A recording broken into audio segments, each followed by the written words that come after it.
Shavua Tov a todos, vamos agora ao segundo motivo de por que a pessoa acaba falando Lashon Hara. Mesmo sabendo que é errado, mesmo não querendo falar Lashon Hara, mesmo querendo cumprir essa halakha, às vezes a gente acaba falando Lashon Hara. E por quê? O Rambam, em Shmona Prakim, na introdução dele para o livro Pirkei Avot, divide o ser humano em 5 partes. Ele fala que o ser humano é formado da parte fisiológica, dos 5 sentidos, do subconsciente, a imaginação, sentimentos e intelecto. Fala o Rambam, assim ele abre o livro dele, Dak Nefesh Adam Achati. A nefesh da pessoa, a personalidade, a existência da pessoa é uma só. E essas 5 partes, elas são conectadas.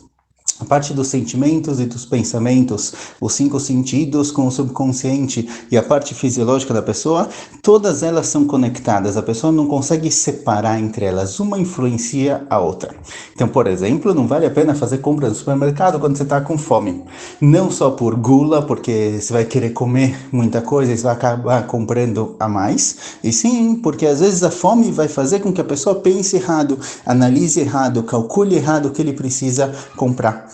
É conhecido que muitas pessoas que estão em luto, por exemplo, acabam tomando decisões erradas, não por má vontade, não porque eles não quiseram pensar no assunto, mas simplesmente um sentimento muito forte, seja um sentimento negativo de luto, um sentimento positivo, às vezes uma coisa muito boa que aconteceu com a pessoa, influencia o modo dele pensar. Ou seja, a nossa parte cognitiva que diferencia entre certo e errado, o córtex pré-frontal da pessoa, não está desconectado do resto do ser da pessoa, das outras partes de nossa existência. Sendo assim, fala o Hafetz Haim o seguinte, às vezes a pessoa não fala Shoná, é alguém que de jeito nenhum nunca fala mal dos outros, sempre toma cuidado, só falar coisas boas, nunca vou falar, contar uma coisa ruim ou algo do tipo. Mas aquela pessoa é alguém sobre quem não tem problema falar Lashon Hara. Aquela é uma pessoa que geralmente tende a gerar discussão, gerar intriga entre outras pessoas.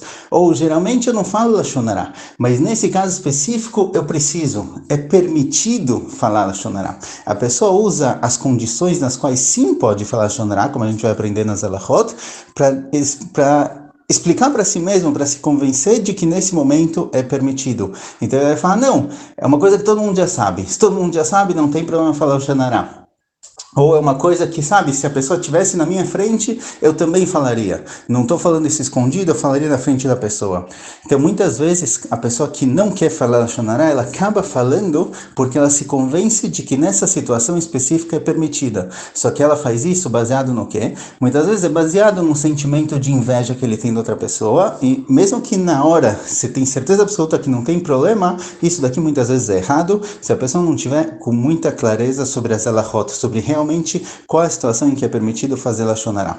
Então a regra aqui é o que escreve o Mesillat Yesharim, Kol Kula Tzricha Bdika. Sempre que a pessoa quiser ser leniente, quiser liberar alguma coisa para si mesma, ela tem que ver se realmente o pensamento lógico que libera e que permite fazer tal coisa é correto. E a melhor forma de fazer isso é perguntar para alguém externo, para alguém fora, para alguém que não está sendo influenciado pelo momento, pelos sentimentos que estão dentro da pessoa. Então esse é o segundo motivo que fala o Hafetz Haim. Às vezes a pessoa não quer falar Lashon Hara, ele sabe que é errado, ele quer evitar, só que ele se convence de que é permitido baseado nas condições que sim liberam falar Lashon Hara, só que nem sempre o modo dele de pensar é correto. Às vezes ele chegou na conclusão que pode, mas isso vem de algum outro lugar e não de um pensamento lógico e de um conhecimento da Halakha. Mas amanhã veremos outro motivo, outra coisa que leva a pessoa a falar Lashon Hara. Olá a todos, vamos seguir em frente agora para o terceiro motivo por que as pessoas acabam falando Lashon Hara mesmo não querendo. Esse terceiro motivo pode ser melhor entendido baseado nas palavras do Rav Nissim Gaon. Nós temos um vidui, uma confissão, que se costuma falar em Yom Kippur, escrita por Rav Nissim Gaon, um dos Geonim. Ele diz para a gente o seguinte, existe lá no meio a seguinte frase, Et asher echmarta ekalti ve et asher ekalta echmarti. Essa frase diz para a gente o seguinte, Et asher ekalta echmarti. Tem situações, a gente fala para Kadosh Baruch Hu, em que você rigorou, você proibiu alguma coisa e nós somos lenientes e liberamos. Parte do vidu e parte da confissão da pessoa dos pecados que ele fez é justamente isso. Tem situações em que era proibido fazer alguma coisa e eu fui lá e fiz. Não levei a sério, não considerei a proibição.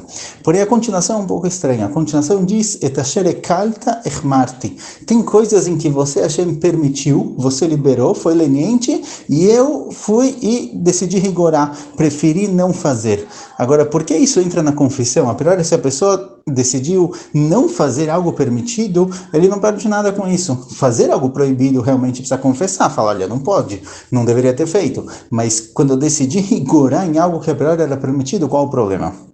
A ideia por trás disso é o seguinte: o ser humano tem uma quantidade de energia limitada. A gente não tem força para fazer tudo, temos forças limitadas. De acordo com essas forças, nos foram dadas as mitzvot. As mitzvot, elas são dadas na medida específica que o ser humano tem capacidade e consegue fazer.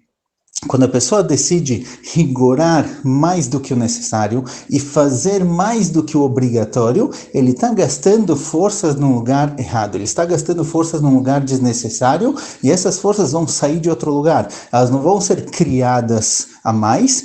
O que a pessoa gastou de energia em um determinado lugar, além do necessário, vai ser tirada de outro lugar onde ele deveria usar isso. Isso é válido para mitzvot de forma geral, mas também com relação a Lashon Hara, fala o Hafetz Haim. Às vezes a pessoa fala, olha, não pode falar Lashon Hara, é proibido, eu não quero, e ela decide se controlar e não falar absolutamente nada. Ela prefere decidir que ela não vai falar nada sobre ninguém. Mesmo coisas permitidas, mesmo coisas que poderia falar, ela prefere não falar nada de ninguém para não ter erro e nunca cair nessa situação. Fala o Hafetz Haim, a pessoa chega numa situação em que ele para de falar, e ele para de ter contato com as pessoas, ele para de conversar justamente para evitar fazer algo errado, mas ele não tem força para isso. Então isso pode ser que isso dure durante um tempo, mas a longo prazo a pessoa não aguenta isso. Então ele acaba falando Lashon Hara, ele acaba estourando, ele acaba sentindo que ele não consegue, que não tem chance, ele não tem como viver dessa forma, e ele acaba voltando a falar Lashon Hara como forma de escape, porque ele tentou muito, se esforçou demais e não conseguiu. Então fala o Hafetz Haim, a pessoa precisa saber as medidas exatas, específicas, o que é permitido, o que é proibido, quando pode falar, quando não pode falar, para também não exagerar. Conta que o Hafetz Haim era alguém que costumava falar muito, conversar muito com as pessoas, justamente para demonstrar que a proibição de Lashon Hara não evita com que a pessoa tenha contato social com outras. Então se for assim, se às vezes a gente tem a ignorância e não sabe exatamente o que pode e o que não pode, se às vezes a gente acaba falando Lashon Hara, nos convencendo de que é permitido e na verdade não pode. E se mesmo quando a gente tenta se segurar e não fala nada demais, isso daqui pode sair como um tiro pela culatra e pelo contrário acabar fazendo com que a gente faça Lashon Hara e perca a vontade de seguir uma vida dessa forma. Então o que fazer? Qual é o modo correto para a gente sim conseguir evitar falar Lashon Hara? Bezrat Hashem na continuação. Depois de toda essa introdução, a gente acaba ficando com uma grande dúvida. Se por um lado o Lashon Hara é algo tão ruim a ponto de causar destruição do Beit HaMikdash, algo que impede com que a Geulah chegue, algo que pode causar um bloqueio que evita com que todas as tefilot da pessoa não cheguem aos céus, não cheguem ao lugar correto. E por outro lado, o Lashon Hara é algo às vezes instintivo e natural e aparentemente incontrolável. Parece que tem dentro do ser humano forças agindo contra ele, fazendo com que ele acabe falando Lashon Hara a ponto de a pessoa se convencer de que não tem problema nenhum. Então o que a gente faz? Como a gente pode evitar isso? Então, para terminar a introdução, o Hafetz Haim fala para a gente o seguinte: ele tem uma solução. A solução que ele traz é basicamente o que a gente faz aqui nesse grupo, que é um estudo diário e contínuo sobre a halachot de Lashon Hara. Hafetz Haim fala que não tem ninguém que escreveu explicitamente sobre todas as halachot de forma organizada. O Rambam escreveu um pouco sobre isso no Yad HaZaká, Rabbeinu Yonah no Sefer Sharei Tshuva também escreveu, mas ninguém escreveu isso de forma muito organizada. Então ele escreveu um livro para que as pessoas possam estudar isso continuamente. Todo dia um pouquinho, algumas halachot ligadas ao assunto. Isso ajuda de duas formas, de duas maneiras. Primeiro, que o estudo contínuo, ele gera consciência. Muitas vezes a gente acaba falando Lashon Hara, fazendo algo errado, porque a gente não presta atenção no que está falando, esquece da proibição, esquece do significado disso.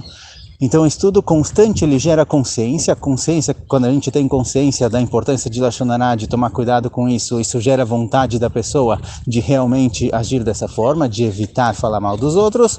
E isso daqui traz pra gente a habilidade, a capacidade de fazer na prática. Então, o primeiro lado é a consciência gera vontade, gera capacidade e a gente consegue chegar lá. E o segundo lado, fala o Hafetz Haim, é algo mais ligado ao mundo espiritual. Fala o Hafetz Haim, quando a pessoa ele se dedica muito a uma questão, quando ele se dedica muito a um assunto, ele recebe uma ajuda divina para aquela questão. Quando a pessoa começa a estudar sobre Lashon Hara, ele começa a estudar sobre a proibição, ele estuda a Halachot todo dia, que sejam 2, 3 minutos, ele demonstra que ele quer evitar isso, então a Kadosh Baruch Hu ajuda ele a superar, a realmente se controlar. Quando a pessoa busca alguma coisa, uma coisa boa para fazer, dele também uma coisa ruim, ele tem uma ajuda, ele tem um empurrãozinho dos céus. Então, quando a pessoa dedica alguns minutos por dia para estudar sobre o assunto, para aprender, tem uma ajuda especial para essa questão. Assim, ele também fala com Halachot de Shabbat. Uma pessoa que não estuda Halachot de Shabbat, é quase impossível que ele cumpra o Shabbat na prática como se deve, sem nenhum erro. Então, quando a pessoa se dedica para um assunto, ele dedica tempo dele para isso, a cada vez vê que ele está tentando, ele está se esforçando, então ele tem uma ajuda. Então esse estudo contínuo ele vai ajudar a gente de duas formas: primeiro, gerando consciência, que traz para a gente a capacidade de controlar, e segundo, uma ajuda espiritual. Quando você se dedica a isso, você demonstra que você tem essa vontade, a Kadosh Baruch Hu te apoia e te ajuda a chegar lá e atingir o seu objetivo. Então, Bezrat Hashem, a gente vai começar em breve o livro.